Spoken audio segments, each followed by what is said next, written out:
Hindi ka dapat maging leader kung wala ka nito. Kung gusto mong maging totoong leader, kailangan may desire kang baguhin ang buhay ng isang tao. Kasi ang tunay na leadership, hindi lang utos ng utos kundi nagbibigay ng direksyon. It's moving people from point A to point B. Ibig sabihin, may goal ka para sa kanila. Pero hindi mo magagawa yon kung wala kang malinaw na desire.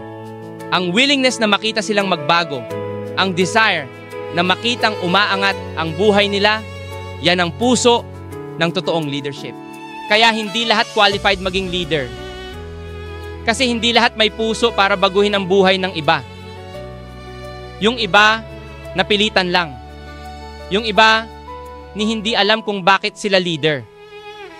Pero tandaan mo, kahit hindi ka pa magaling, kahit baguhan ka pa, nagsisimula ang lahat sa desisyon at desire.